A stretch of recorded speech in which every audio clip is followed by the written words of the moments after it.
Yesterday you say. Why don't you listen to me first? Your number of occasions to ask me.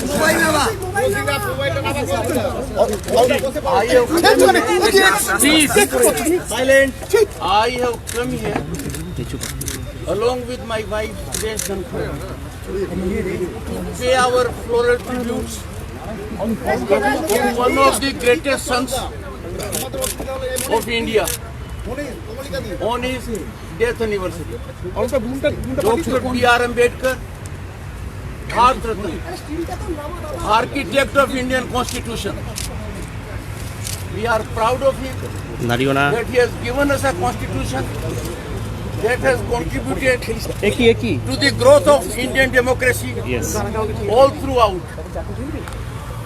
This occasion is little more special for another historical development. Dr. Ambedkar was chairman of the drafting committee. Dr. Ambedkar declined to draft Article 370. He was the law minister of the country. He said it will be treacherous act against the Indian nation if I were to draft it. Historical, epochal development that Article 370 is not in the Indian Constitution today. It's a great tribute by the Indian Parliament to one of the greatest sons of Indian soil. I have another privileged moment of my life, in public life. When I got into Parliament 30 years ago, I was member of that Parliament. I was Union Council Minister. We gave justice to Dr. B.R. Ambedkar by conferring on him Bharat Ratna. It was delayed, it was there. On this great occasion now, I am giving a message. All of us need to ensure that we confine to our constitutional limits. The obligation is more on me as constitutional head. I, on this great day, send an open invitation to the Honorable Chief Minister. Madam, dialogue, communication is the only way out under the Indian Constitution. I am prepared to discuss with you any issue which you have in mind, which you have been discussing in public domain, without writing to me.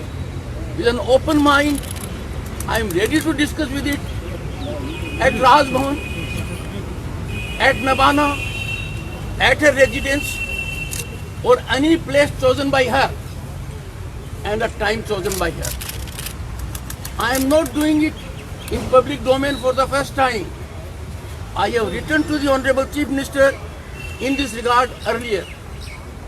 And as recently as on Tuesday last, I spoke to her on phone. And I indicated to her, I want to have a cup of tea with you. Anyone may be a stakeholder in the Indian Constitution, but it is my job and duty to be persuasive, to engage in outreach, and therefore I am using this medium of media, which is a pillar of democracy. I am sure the Honorable Chief Minister will look into it, that the governor, constitutional head, is also a first foot soldier of democracy in the state of West Bengal. I am saying so because I have not received any communication from the government regarding my actions. I have written number of communications. I will not discuss them in public domain. I am sure media will carry my message in right earnestness, and this will help all of us have a democratic flowering in the country consistent with the high ideals of Dr. Ambedkar. Friends, I have one small complaint about yesterday. Some have adopted and indicated in media, Governor on Dharna. How can governor of a state be on dharna? I can never be on dharna. You all know it, nothing like that happened. If 2-3 mediums have reported it, I would urge them, please, when it comes to the constitutional head, you must check and recheck. A wrong reporting, apart from doing damage to my reputation, does incalculable damage to the institution which I represent. Anyone can go on dharna. People in authority have gone on dharna. I can never do that. I will never do that. It shall never happen. I therefore, with folded hands, please engage in objective reporting.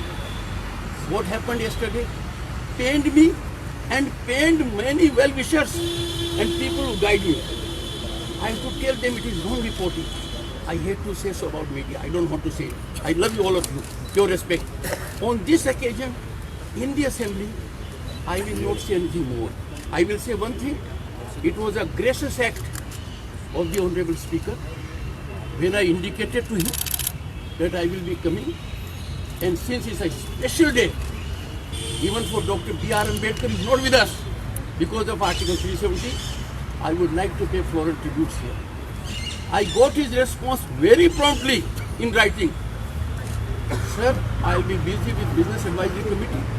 I have been Business Advisory Committee member in Parliament, in the Assembly. I know it's important.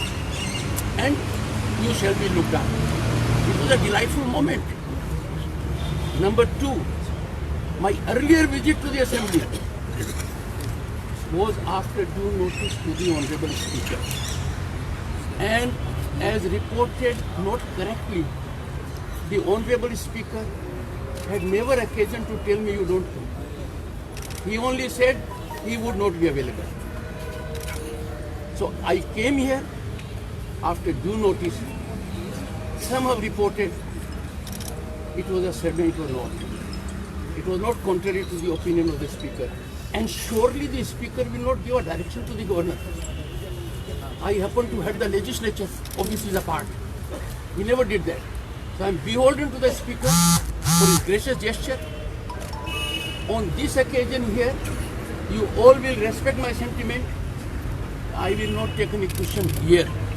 Thank you so much. Thank you. Good day.